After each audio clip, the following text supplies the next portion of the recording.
Hi, everyone. Welcome to today's Entrepreneurial Finance session on planning your fundraise. Sorry for the slight delay. We're going to get started in just a minute. I want to give everyone an opportunity to hop into the room.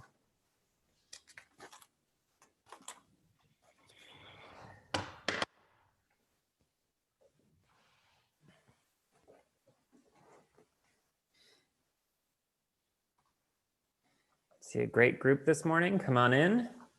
Excited to see everyone.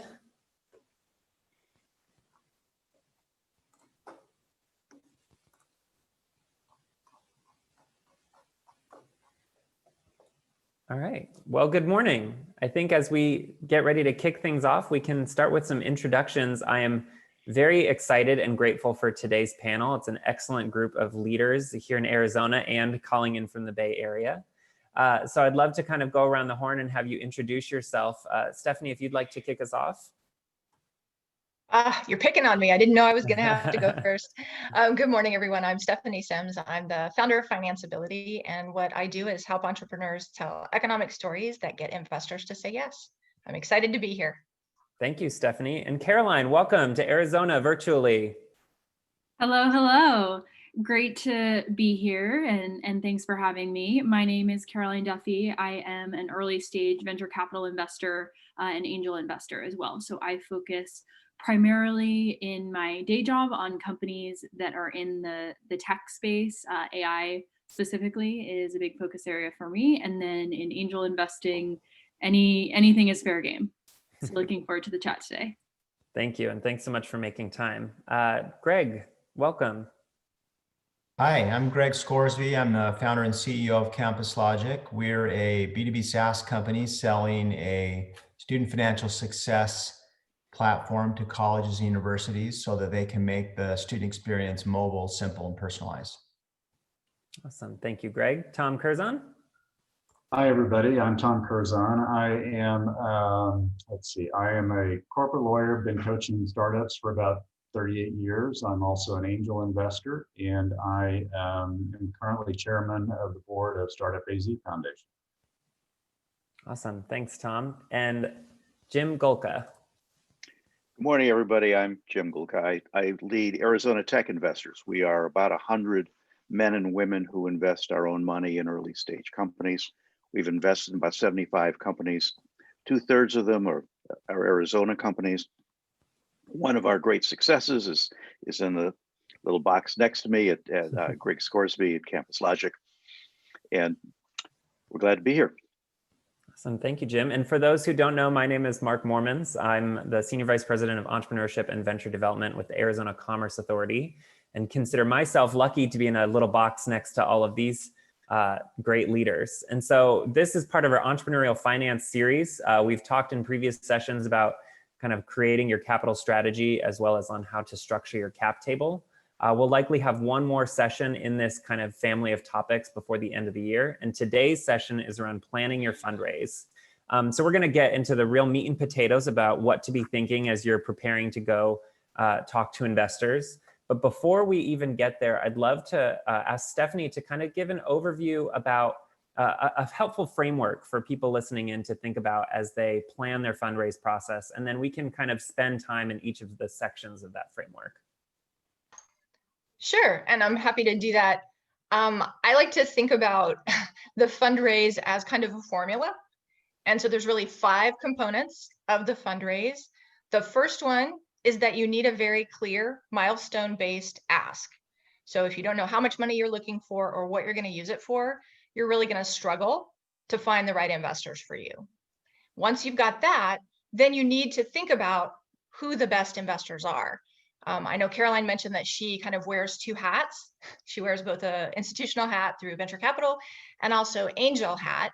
And those are 2 very different types of capital. So as you understand what your ask is, that can help you understand who your most likely or most your best fit, I like to say, for investors are, because those are very different approaches. And so if you really are in angel investment territory and you're talking to VCs, you're probably not going to have much success. Once you've kind of figured those 2 things out, then you can dig into what I think we're talking about mostly today, which is finding the actual investors you want to talk to, figuring out how to talk to them in the right way, knowing when to follow up, knowing what to say, how to answer their questions. And I think the piece that sometimes people forget is that getting investors interested and getting to a term sheet is really great, but you still have to go through 2 more processes, one of which is what I call proof, which is due diligence. And then you actually have to get the deal closed and not just get the money in the door, but continue to communicate with those investors in a way that actually makes them excited to be part of your company and to help you when you go on to raise future funding. Thank you, Stephanie. And if you do have questions on that framework, you can find Stephanie on LinkedIn. She'll be happy to share that with you. I do want to just spend a moment. She mentioned those first 2 steps, which we've covered in our first session on capital strategy, but they're worth repeating.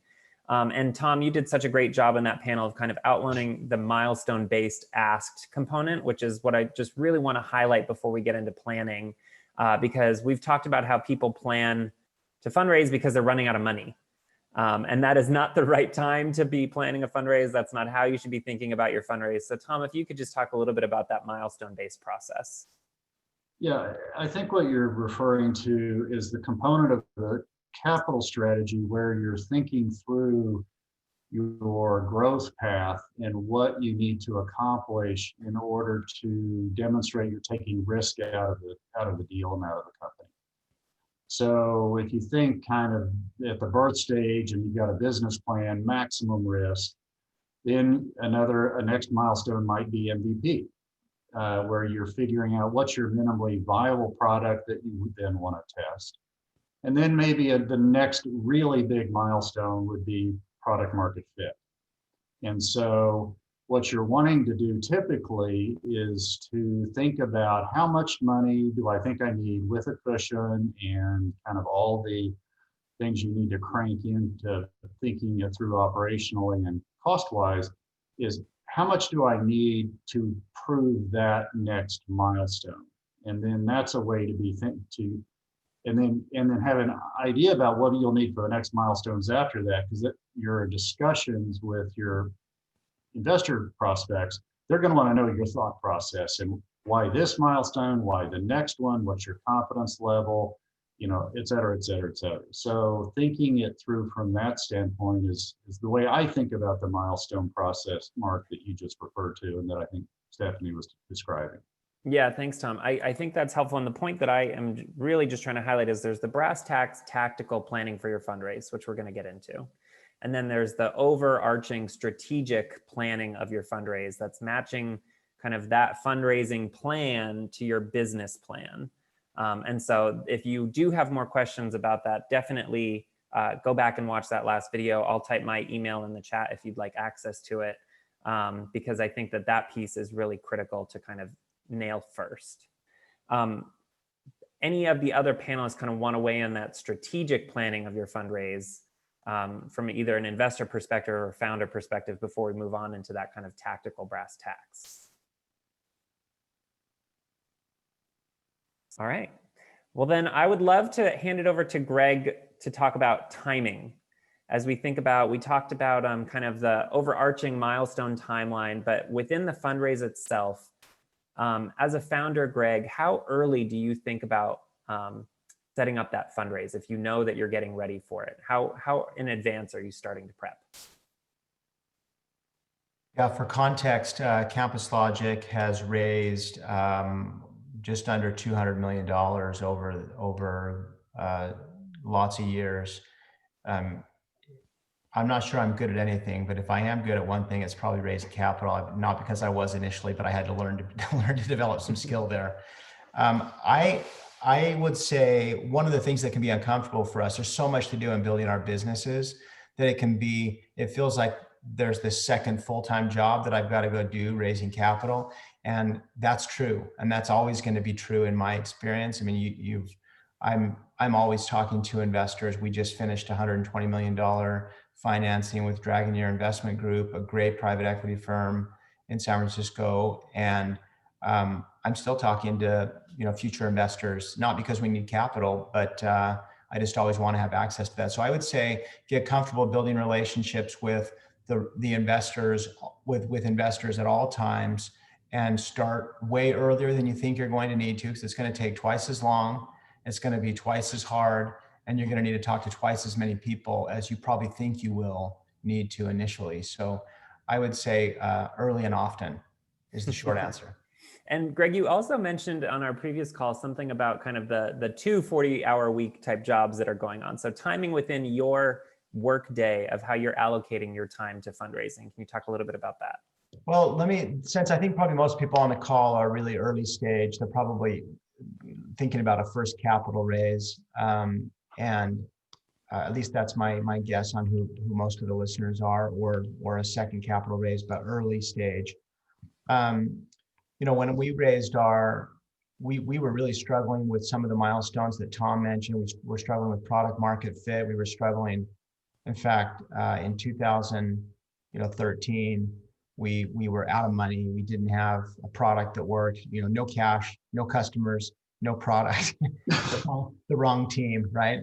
It was a hard time, and knew we needed to get a little bit of momentum going forward. But I just met with as many people as I could. And so sometimes I would have a 7:30 breakfast meeting followed by an 8:30 breakfast meeting. Hopefully I could get the prospective investor to pay, because I didn't have any money to buy breakfast. So, and then, and then do my work, and then have a couple lunch meetings, and then, meet someone in the afternoon, and then, work in the evening. But I would say you have to get a lot of at-bats to get practice, and you're going to hear a lot of no's, and that's all part of learning how to raise capital. So I don't know if that's answering the question directly, Mark, but I realized, I talked to a couple hundred angel investors before, in order to we raised a $3 million convertible note round that ultimately converted into our Series A. So, and Jim mentioned we're fortunate to have ATI and Desert Angels and a lot of great Arizona angel investors be part of that. Thanks, Greg. So Caroline, when we think about timing, and we just talked about from a founder-centric perspective of plan in advance, have your milestones laid out, but there's also an investor's timing. And I'd love to hear your perspective on how your kind of calendar works, or how your week works, and how founders should be thinking about that when they are planning their own raise. Yeah, well, I think I would echo the sentiments from Stephanie and Greg in terms of planning and doing it early and wanting to build relationships. From the investor perspective, it's so much better to be able to evaluate it and find fit with the partnership when you have multiple touch points and lots of surface area. And I think too, from a founder perspective, frankly, I know someone asked kind of around doing due diligence around investors. And I think the earlier that you start the conversation, the more opportunity that you have to get to know them, their broader team, and make sure that there is alignment in terms of how they want to work together with you. What type of investor are they? Are they high touch or not? And then from my perspective, in terms of maybe just calendar and timing, I mean, I think with a lot of investors, they're pretty flexible and try to prioritize meeting with entrepreneurs. They're obviously have their own portfolio companies and board meetings and that sort of thing. But beyond that, really first and foremost is meeting great teams and trying to make time for that. Mondays are typically challenging because it's usually when we have our internal meetings, and that's when a lot of the decision making gets done, particularly at larger firms. But beyond that, I would say I'm fairly flexible. We'll do weekend walks or chats with folks, or before or after the workday if they're like Greg, juggling essentially 2 full-time jobs of both fundraising and then running and operating the company. So I would say it's frankly pretty flexible calendar. And what about Jim, from a calendar perspective? Is it easier to raise money from angels in Q1 than it is Q4, or is that something that founders should be taking into account as they plan things out? Well, we're talking about Arizona here, so the hardest time of the year is the summer, because people are not around. Now, Zoom actually has simplified that, and we had a very busy summer. And we expect that even when we can go back to in-person meetings, which we prefer, that we will continue to use meetings like this, because you can actually get a lot done no matter where you are. Carolyn being on the call right now is a good example of that. But I think calendar matters for us because our centerpiece is our member meetings. We're having one this afternoon. This is our 6th one this year. So that means that it's essentially an every other month get together.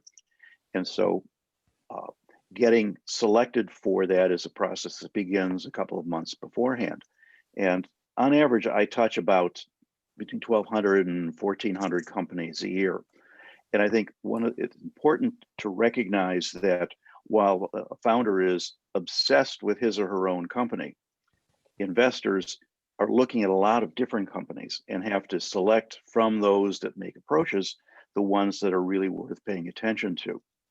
So that matching of, are you the right kind of company for the investor group that you're talking to, really matters. For example, we don't invest in franchise entities at all, but yet I get people that have an application to be used in franchises.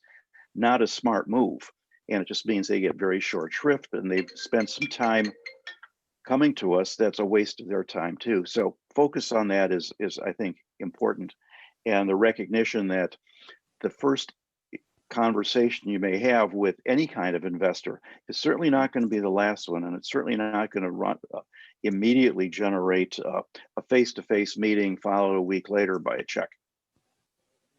Hey, Mark, there's one other kind of Arizona-centric timing issue that recently can be a factor that I would mention. It's near and dear to Jim's heart, I think, is the Arizona Angel Tax Credit that the ACA puts out.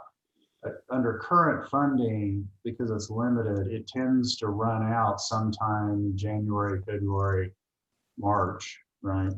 Even earlier. It's almost out this year. Okay. Yeah. So usually November is when November, December. So November, December, and doesn't become available again, assuming it's re-upped and the like, until early April, because of the rule that you can start submitting your investment if it's closed within 90 days before the fiscal year. Long story short, to the extent you're wanting to pitch the Angel Tax Credit as a feature and a benefit, which it works, it is valuable in Arizona, you need to, if you can, think about your capital raise timing as it fits that window. Now, if you need the money, you need the money, right? But to the extent you can do the planning, be thoughtful around whether the window is going to be open when you want to be closing your deal. Yeah, just to be really clear about it, as of yesterday, there were $8,000 of tax credits available out of the $2.5 million. Ouch. So yeah, we're out of it. Ouch. It's out of money then, basically. Jim kind of mentioned this about timing, but one of the things that wasn't obvious to me when we started raising capital is there has to be a founder fit. Like, you've got to have a connection with the investor. There has to be an industry fit, similar to what Jim's saying. Like, investors want pattern recognition, and they want to be able to say, hey, I've seen a software company like this before, and I did well with it. I'm interested in it. So there has to be, founder fit and industry fit. There has to be timing fit, both for you and for the fund, depending on where the life cycle is in their fund, or in the case of this the Arizona Angel Tax Credit. And there has to be a size fit, which I think a lot of people, I have sometimes founders say, I'm so excited I got to talk to like Insight Venture Partners. And I'm like, well, there's no way you're going to get Insight to write a $2 million check. I mean, they've got, $1 billion plus funds they're investing out of. They cannot write a check less than 25 million. And it's just not, they're great investors. I love those guys, but they're just not the right size for you. And that wasn't always obvious to me. And I think that's not obvious to a lot of us. That's one of the reasons why we need to have a funnel mentality, just like we would in our sales funnel.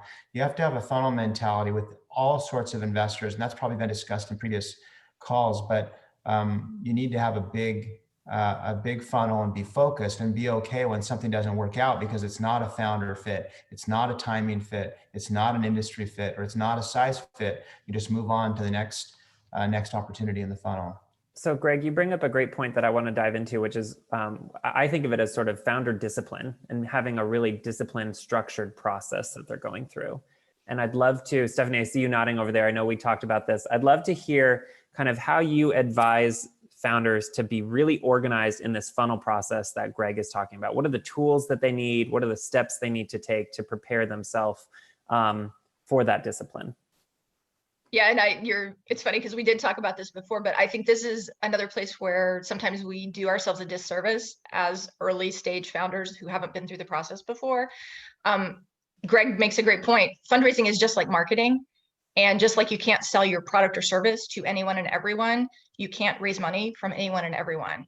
Not only is it not conducive to relationships because no investor wants to be seen as a walking checkbook, but it just doesn't work that way, right? Jim mentioned some of the thesis or the approach that his group has.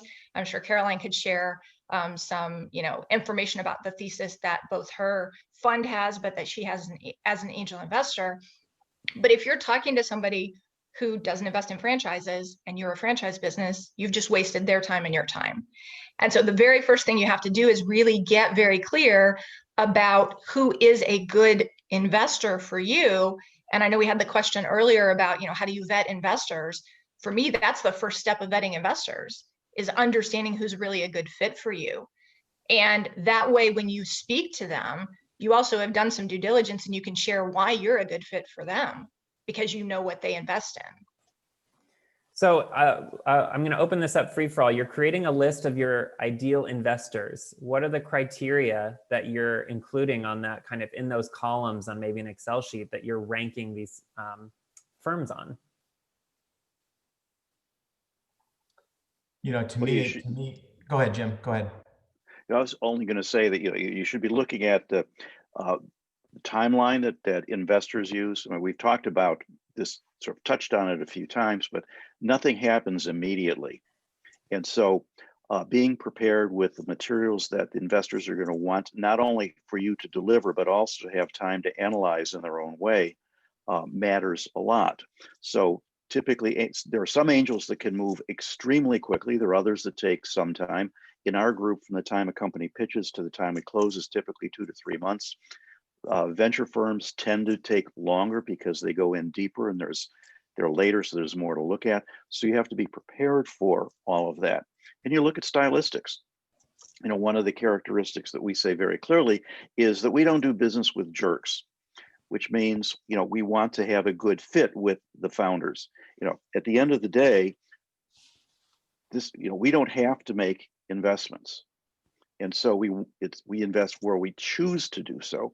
And that is do we like the people that we're investing in? Do we think that they're going to be open with us, transparent with us, continually keeping us up to date, and even from time to time take some advice from us? So being prepared for those kinds of conversations is, I think, important. And different people have different views on that. Certainly some institutions could care less about whether they like the people or not, as long as they can trust them and essentially control the businesses. So paying attention to personalities matters. You must have put the no jerks rule in after you invested in my company. Absolutely. Okay, good. That's good to know. Was it because of you, Greg? Yeah, it was because of me. Yeah, because of me. You're welcome. So I would add if you're looking from a fund perspective, and I think this had been mentioned, but just to be clear on what would be kind of in the spreadsheet and super tactical, look at fund size, look at stage that they typically invest in, look at check size, to Greg's earlier point, focus area and specialty. I think another thing on a style perspective is kind of involvement or support. So there are some funds that are very focused on, they have marketing help, they have recruiters that they will embed essentially for a couple of months to help you hire. And then there are others that are really, will come to board meetings, that sort of thing, but we're fairly hands off. And that can be good too in its own way if you have a really strong vision and perspective and don't necessarily want that input and impact. I I think looking at other portfolio companies that they have to see whether or not it either matches with an area of interest and or expertise, whether or not that's, you know, been successful or not, is a helpful check for the more institutional investment.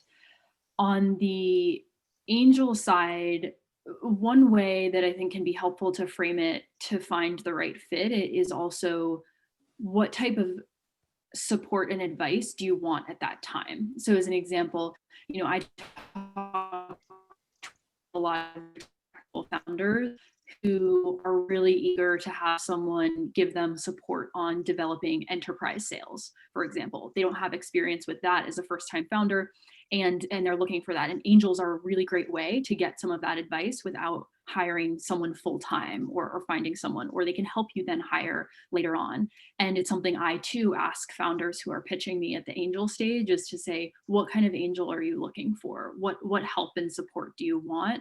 And is that a fit? You know, if I come from product management and you're really looking for a very consumer focused social media strategy, you know, advice and support, then maybe that's not the best fit. So that's another thing to think about and to be kind of vocal and proactive about, is who are the people who have the skill set that I would love to have advice from, and I'd love to talk on a bi-weekly basis with, to help.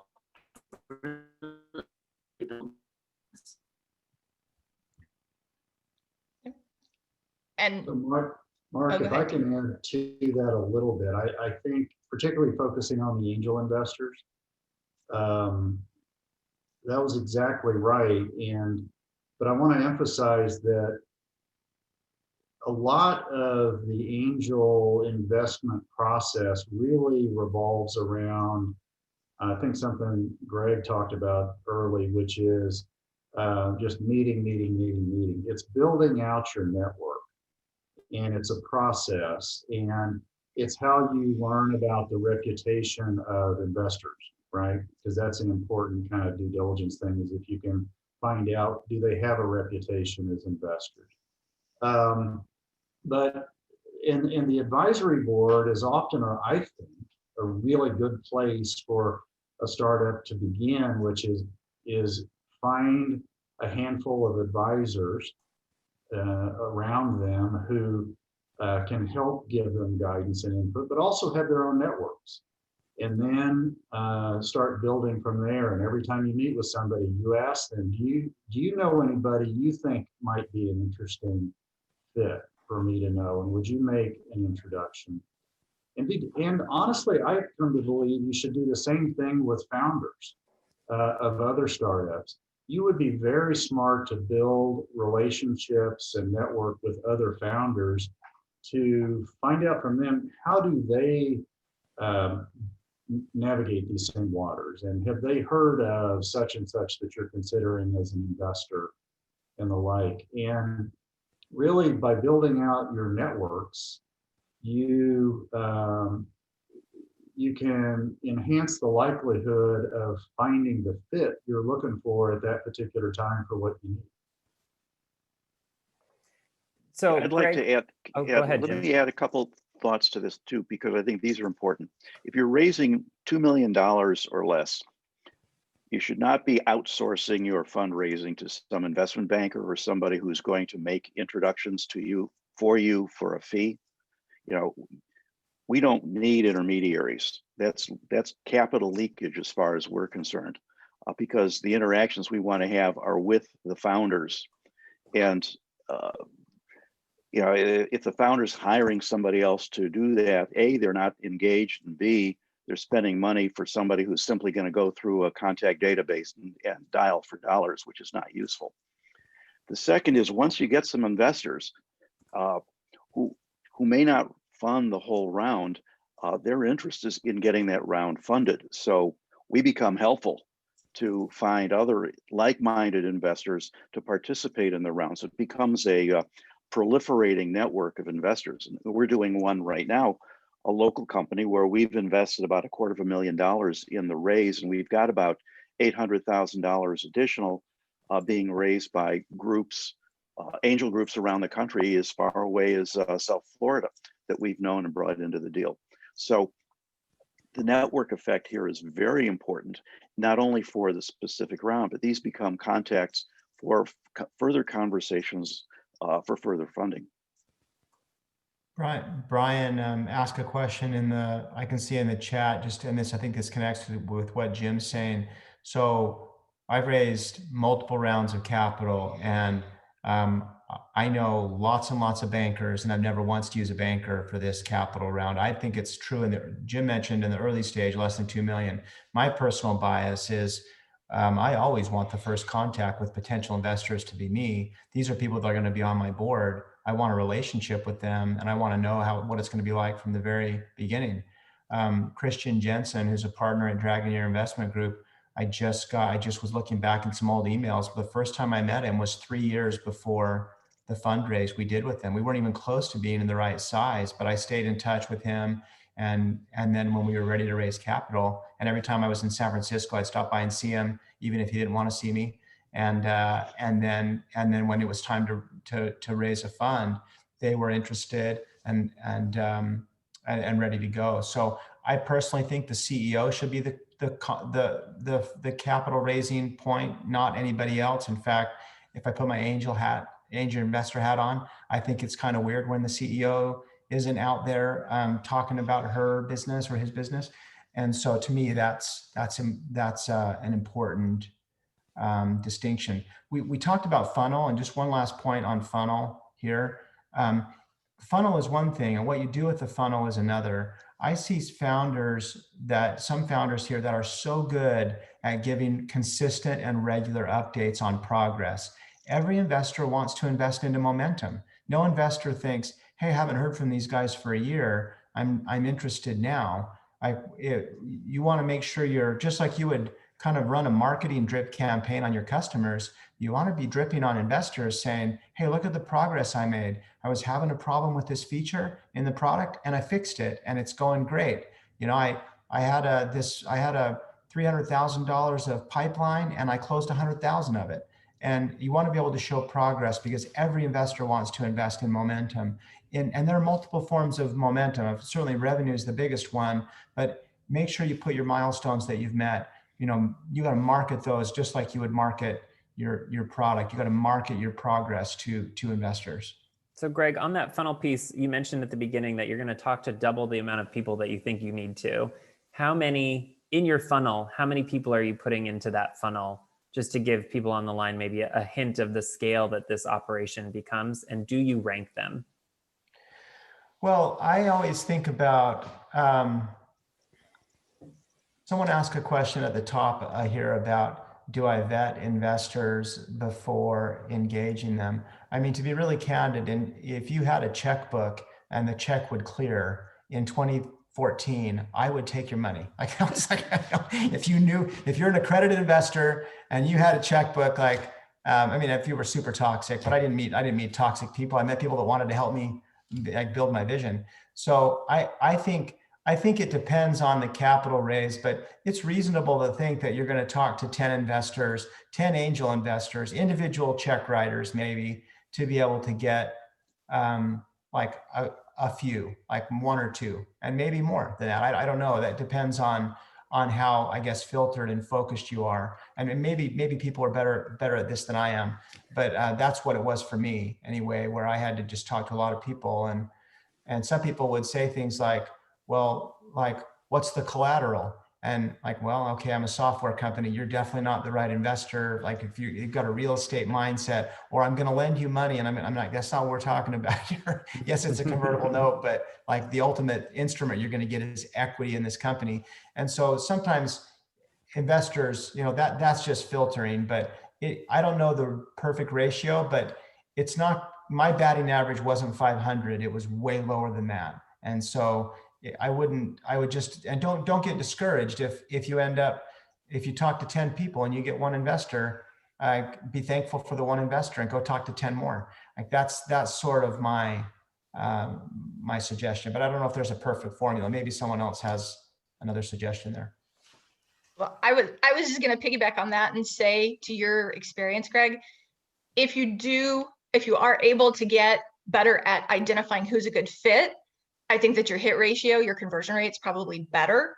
So you're not talking to the folks who think that they're getting into a real estate deal, for example. But I also think that when you're early stage, that might be hard to do. And so one of the things that I've seen be pretty successful is when you have your list of investors that you've identified, is to try to rank them like A, B, C. If I got these A investors, oh my gosh, I think that everything in my life would be perfect. They would be the absolute ideal investor for my company. They could introduce me to, these are the Jason Calcanis's of the world or whatever. Those are your A investors. Your B investors are the folks that maybe you have a decent relationship with and you are pretty convinced they'll invest and you know that they can help your business. And then you probably have some investors who you're pretty sure they would invest, but you're not sure that they're a good fit for you. And using that ranking system, as you develop the relationships, you can get a better feel for whether they're an A, B, or C, so you can shift them around. But that also helps you decide, I think, what order you pitch them in, so that you can kind of practice with those lower risk targets and work your way up as you're going through your fundraise to those folks who are really maybe your dream investors. And I've seen that be really effective for people. So Can I add something here? Oh, yep, go ahead. It's really piggybacking on something Greg said earlier about the cultivation of investors and investors cultivating companies. When you're talking to investors, and most of them are going to say no, listen, this is not, when investors say no, it's not saying that your baby is ugly. It's that you may not be a good fit now, or you may not be a good fit ever. In either case, you also may be getting a very high score on being an entrepreneur, which the investor may or may not express. So consider, pay attention to the conversations, even the no's, to see why you're getting a no, because it can affect what you do in your conversations with further investors in the same round. And you still have those connections for conversations that can happen later, whether it's with the same business, with a more fully developed business experience, or that you become, if you end up ending that business and starting another one. So don't burn bridges is essentially the statement. Don't burn bridges. And you also said in there sort of kind of build in a natural feedback loop. And so if you're pitching 100 people and doing the same thing every time and everyone says no, maybe you're not listening to what it is that they're saying, and maybe you're not tweaking anything. And so I do think that there's data to be had through the process from listening very carefully to any clues that they might give to say not a right fit right now or not a right fit ever, how to interpret that to maybe make tweaks to the business. I think, Mark, I think that's a super important point, because it may give you insights into your whole approach and into your business model. It may give you insight into pricing. There's all kinds of things. And if nothing else, it should cause you to pause and just rethink, their point and say, how much merit does that have? Is it more about them or is it more about you? And I think that's a super important feedback loop, especially very early, while you're still have so many variables you're testing. Clayton Mask, who's the founder of Keep, was one of my early, very first investors. And I was complaining to him once early. In fact, before he invested, I said, I just don't think these investors are getting my story. And he stopped me and he said, if they're not understanding your story, that's not their problem, that's your problem. And I loved the direct feedback of that, because I realized, yeah, that's true. We sell financial aid software. It's not the sexiest thing in the whole world here. That's easy. Everyone knows financial aid is complex, but explaining what our software did, I wasn't doing a good job of it and why it mattered. And so that was really good advice. If anybody listening is feeling like people aren't getting it, I'd ask you to be a little bit introspective and go to your network and get some advice about how can you simplify the message. I always use the acronym. I didn't make this up. I got it from somewhere else. RIBS. Your story has to be relevant. The story has to be inevitable. Like, hey, this is going to happen. There will be digital transformation in higher ed. It has to be believable. Like, yeah, this is plausible. And it has to be simple. And I definitely lost a lot of things on simplicity. I was getting way too complex. So I would just say when you're talking to investors, if you're getting that feedback, ask yourself, am I talking about something that's relevant, inevitable, believable, or simple? And those are usually where I found myself, one of those dimensions I found myself not getting this story quite right with prospective investors. Yeah, Greg, I love that. I hear a lot of founders that say, oh, you just didn't understand, or they just don't understand. And I always laugh at, as a CEO, it is your job to make people understand. And so if they're not getting it, that is not a failure on their part. It means that something was lost in translation and communication. Maybe it wasn't simple enough.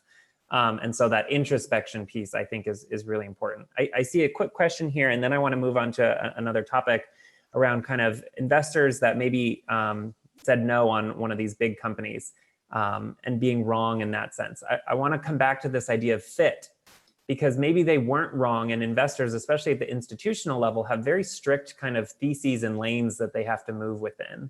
And so maybe someone passed on Airbnb because they just didn't do kind of residential SaaS model. That wasn't in their edict. They have LPs that would kind of come to them. And so this idea that I'm sure there are deals that people miss that they kind of later on say, oh, shucks.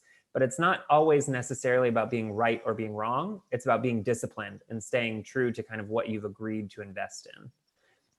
But I do want to switch topics when we talk about kind of brass tacks and planning for the fundraise. Something I loved that came up was make yourself and your business investable. And so part of getting ready to take on capital means doing all of the legwork to be ready for that. And investors see that. And so I'd love to hear kind of from Jim, from Caroline, about what you're looking for in an investable business from kind of a governance and structure perspective. And then Tom Curzon, maybe some tips that you give to founders to make them ready for that. Oh, I guess I'll start as early as the biggest issues for us are not seeing the CEO as the visionary, but as the chief executive, the person who's going to actually take the vision and turn it into a business. Do you believe that that person can execute, not just talk big, but do big? And part of that is an assessment of whether the founder or CEO understands his or her limitations. What are they good at and what are they not good at? And do they have the vision to hire people that are at least as good as they are, but in the subject matters that they're not good at? So if you have a technical founder who can't sell anything, does that founder understand that he or she needs to get a great salesperson or a great marketing person and have a plan for that?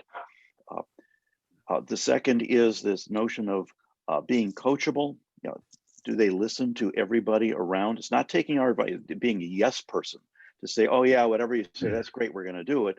But rather they listening to other people, whether they're advisors on a board or on an advisory board, or to the investors who have suggestions on things, to see how the person addresses the question of making changes in the way they think about things. And then the second major thing is there a real customer group that has a real problem that will pay for a solution from a company that maybe didn't exist 18 months ago, led by people that weren't in leadership roles 18 months ago, but it's worth it for them to do that. Thanks. Caroline, what do you look for in a business that is kind of a founder that has done a good job of kind of dotting their I's and crossing their T's to make an investable business? Mm-hmm. I think, you know, I agree with a lot of that. At the highest level, kind of from a strategic perspective, it is is there a pain point or a real opportunity space that is compelling? How big is that? How big can that grow to? What are the unit economics to create the product or solution required to meet that need? And I think from a tactical perspective, what that can look like is, you know, putting together essentially a data room with a lot of the information, put your investor hat on, or try and anticipate or use advisors to get a sense of what are the types of questions that they're going to ask. So things like, if you're very early, I love to see data on surveys or customer tests or the prototypes that they've used and what the response and reaction is. If there's something that's in market, then what's the retention? What are people willing to pay, and how much are they enjoying and or sharing a product? Those sorts of metrics. So if you have that readily available, you can clearly convey to the investor, here is the need, here's how we've been able to quantify the need thus far, and here's how we think that we can grow and or develop the product or solution based off of that. I think the other thing is, I want information on the head count and what the plan is, who you have on the team thus far, and how you plan to grow the team, what the product roadmap is, what do you expect that you will be building, what are you prioritizing? If you have sales, then what are those sales, some of the financial metrics and that sort of thing. I like to go into getting an understanding of who the key customers are, if they have them. Again, this might be a little bit more later stage, so more full on seed and that sort of thing. But that's what I'm looking for in the data room of the information that they have and that they're thinking about. And I also really like, at the early stage, things are going to change, and it's more about learning. So what were your hypotheses previously, and what have you learned? How have you tested them, and what have you learned? And then moving forward, if you get this money in the next couple of months, what are the risks that you're trying to de-risk? What are you going to prioritize testing, and how are you going to do that? Because that kind of growth mindset and an iterative approach is what will ultimately get you to product market fit and scale. Love that. Thank you. Tom, talk to us about some of the kind of the legal house cleaning that people should do before they get to an investor. Oh, the investing is more fun. About legal. Yeah, it's actually pretty straightforward, simple list.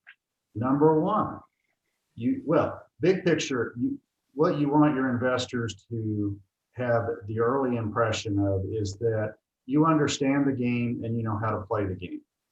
And that from a legal standpoint, top of the list is having from the beginning good proprietary rights agreements with anybody and everybody who is on the team and is touching your IP and the like, which means you need an invention assignment and a confidentiality agreement. Those are the things that count. If you don't have that, you can be guaranteed you'll spend a shitload of money later trying to fix it, and it may not be fixable if you've had a falling out with a key player you only had a handshake with. That's numero uno on the list. The second in my mind is having a clean cap table, having everything in writing, having good documentation and the like. I've become a super big fan of Carta. I think not only do they make it easy, but it imposes a discipline on your cap table because they actually are doing it right. And they make you cough up paperwork and they read it and they help you create it, and they're building a bigger platform. Carta is becoming very rapidly the common platform, and investors certainly know about it, and I think welcome it. I think I think Carta is making it easy to ramp on and cheap. And they also provide 409A services, which is awesome. So that'd be number two. Number three on my list is it's almost certain that today under current tax law that your investors are going to prefer a Delaware C Corp. And people understand it. It's simpler than in the LLC world. And getting into that form sooner rather than later, in my personal opinion, is probably the most desirable way to fly and get it done and get good paperwork. The last thing in terms of corporate hygiene that I think actually gets more substantive quicker is be open and receptive.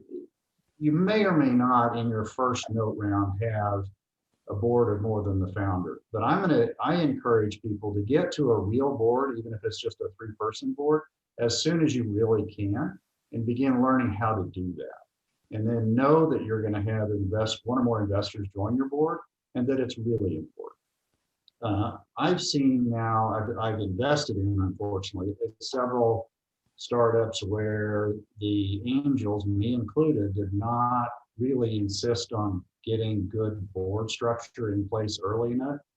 And we ended up in the examples having a founder who thought he knew everything, and it ultimately failed because of that, and it didn't get caught soon enough. That's not a good thing.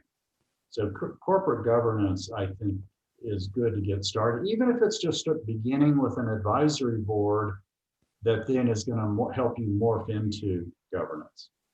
I think those are the high points on the list, Mark, for me. That's very helpful. And I'm sure there's more. I'm always pressed for time in these topics because there's so much great stuff to cover, but I would be remiss if we didn't cover one more, which is around really expectations for founders going into this process. And I think the number one area where expectations kind of get mangled or cause kind of headaches for investors and for founders is around valuation. And so I know a lot of people like to put a lot of weight on this idea of valuation, and when they're planning their fundraise, that's a large part of it, is saying my company is valued at X. And so I'd love to hear kind of from different perspectives, and really we can start with Caroline on the investor side of how do you see valuation on your end, and how can we inform founders of that? Yeah. Valuation, particularly at the early stages, is very challenging. Oftentimes it's a company with sales and that sort of thing. I think, really at the end of the day, valuation is subjective and market driven. In other words, valuation is what someone is willing to pay for it and invest in it. So I think that's partially the way to go from a valuation perspective. So oftentimes, if I'm working with a company that if they already have a lead, then the lead is kind of setting what that valuation is, and you're going back and forth with the lead based off of that as a founder. And they can kind of, to a large extent, have at least craft some of the terms and whatnot. So if you're not the lead investor, then you're probably following on to the valuation and terms that the lead investor has set. And then so what I would say for the founders is, you have to be flexible with that as well,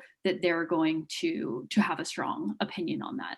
The other thing is comparables, which is hard in private markets, but to look at what is the valuation of similar companies at similar stages. And use that as a guidepost. You can do that more formally with information that's out there and published, and then also informally if you have a network of founders that you can talk to and trust and learn about deals that may not be public and what the valuations were there. And Caroline, and I want to get everyone's opinion on this subject. Did you before, but I just want to ask you, are there expectations, especially at the institutional level, around check size, ownership levels that influence valuation? Yes, absolutely. And most funds have a target for ownership. Often that's 20%. If they're going to be the lead, they're looking to get that chunk, if not a little bit more than that, particularly at the early stage, because there's going to be some dilution. And so, 20 to 30% is what they are shooting towards from a valuation perspective. I would say anything smaller, it can be more the 10 to 15% or the like for non-lead. And so kind of reading the tea leaves here, there's sort of an interesting, just for people that have had a very founder-centric view of this, if you look at a VC that has an expectation of a 20% ownership, and you look at that same VC that has an average check size of X dollars, you sort of back into certain valuations at times that have very little to do with a company or a founder at times. And so I know that this can be a big mystery for founders, but some of it doesn't actually have that much to do with the company. Is that fair? Yes, I think that is the reality. I mean, I do think that the company and how far along it is play into that, and the willingness and the risk assessment that the investor is taking. But yes, there is a certain amount of the valuation that is totally outside of the company and what it is. There are benchmarks too. If you think of Y Combinator, every company coming out of there, it's like they're not going to have a valuation that's lower than 8 to 10 million, and that's just set, and they're able to move the market in that way. And so regardless of where they are stage wise in their development as a company, they probably have that as a floor. So you definitely can back into it that way. Thanks, Caroline. So round robin on this topic. I want to get everyone's voices, and then we can close out. Greg, why don't you go ahead? Oh, Jim. No, Jim, go ahead. All right. So yeah, at the angel level, there are hundreds of thousands of angels and there are hundreds of thousands of startups. So these are markets that are both big and fragmented. And what goes on in the angel world in San Jose is different from Phoenix, is different from Boston, is different from Austin. And you just need to be sensitive to what your market is. And angels beyond that are, some angels invest because they just want to have fun. Some angels invest because they want to do economic development. We as a group are more focused on being rigorous investors. So we take a firmer line on this, and you need to pay attention to all those motivations and consider the fact that some money may be smarter money than others. You know, somebody that wants to write a check at a $10 million valuation when others, let's say like us, are interested in a $5 million valuation, there may be some motivational differences there. So it does get to be very murky. And for us, with a lot of choices, the question is, can we make the kind of return we think that we want, what we want in your opportunity? If the answer is yes at a valuation of Y, then we're interested. But if you're looking, you think you want a valuation of 2 times Y, then we're not going to see the potential for a return that we're interested in, and we're probably going to walk away from it. And in fact, over the years, the single greatest reason why we've walked away from deals that we have liked, as we've liked the founders, the executives, the business plan, the opportunity, has been overvaluation. That we think, notwithstanding all those good things, there's still so much risk in an opportunity that achieving the kind of risk return for the risk that we're taking matters a lot. So you need to pay attention to that and not get enamored necessarily with a very big number at the front end. Thanks, Jim. Greg, you had some great insight on this topic too earlier this week. I don't know if that's true. I don't remember what I said, but no, I'm a little bit duplicitous on this topic because I, as an early stage founder, I'm sitting there thinking I've got a lot of my self-esteem wrapped up in my valuation, right? Like if someone values me here, then my company sucks. And if they value it here, then I'm doing great. And that's not probably the right mindset to have, because if you don't get capital and you can't move your business forward, your business can be worth zero. And so I sometimes think early stage, we worry a little bit too much about like getting that extra $1 million of valuation. If you actually ran this out on a pro forma cap table, you would realize that, hey, if I'm raising money at like a 6 million pre instead of an 8 million pre, it just doesn't matter. If I get the right investor, and then I can like show a double on the next round, where I'm getting a double valuation on the next round, and then everyone's going to feel good around the table. You're going to make plenty of money. Your investors are going to make plenty of money. Your employees are going to make plenty of money. It's just all going to work out. So I do think sometimes, like, especially in the early stage, and it's easy to say, when we're in the moment, you have a lot of self-esteem wrapped up in that and a lot of ego. But I just think maybe, I know I personally tried to optimize a little bit too much for, pre-money. At later stages, you can actually, it's easier to create a market for your price, where like the market is setting your price. It's very hard to do in my experience at the seed stage.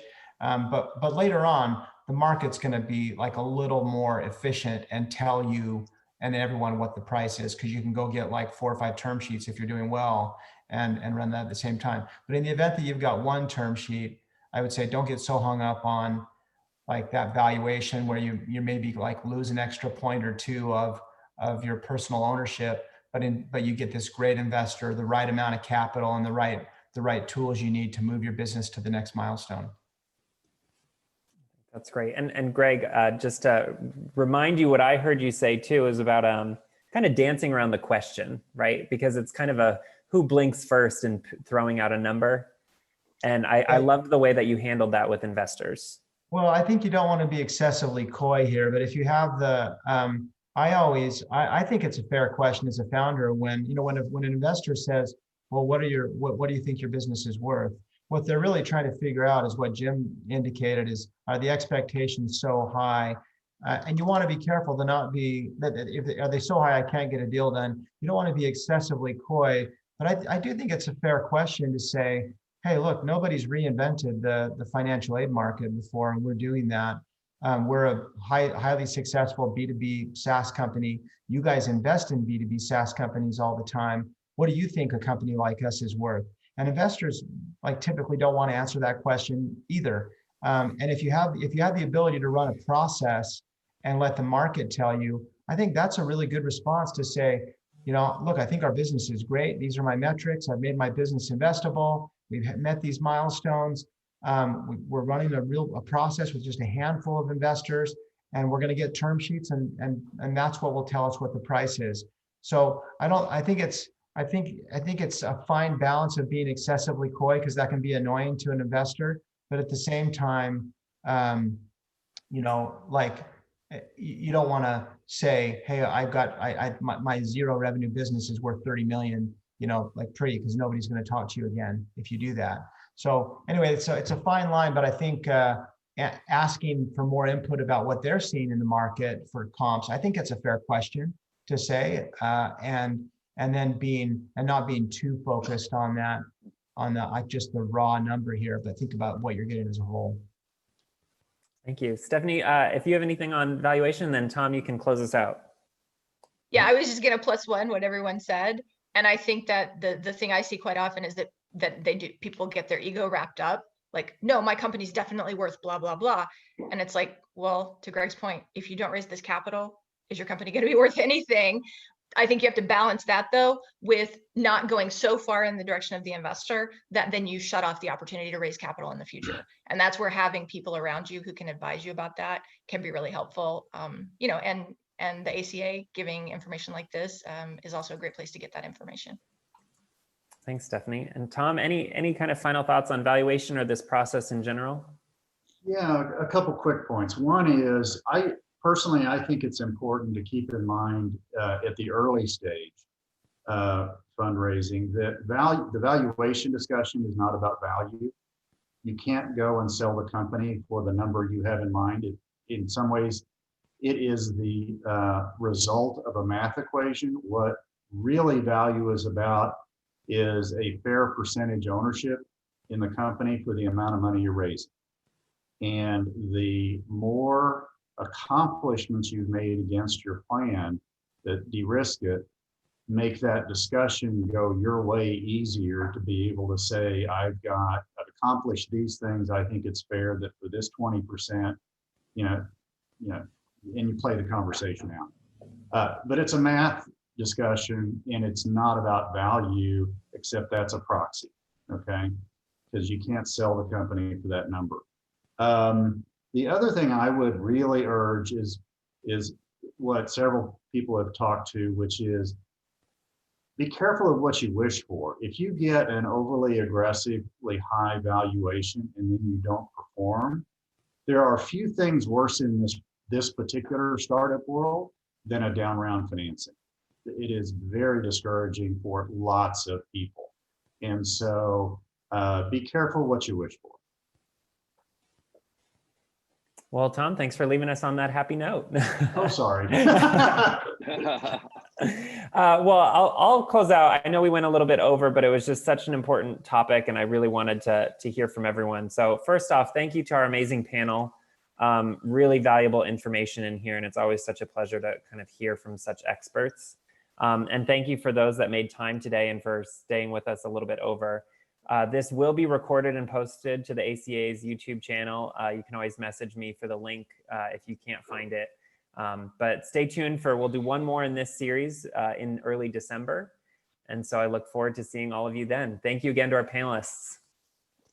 Thanks so much. So long. Thank you. Thanks. Bye.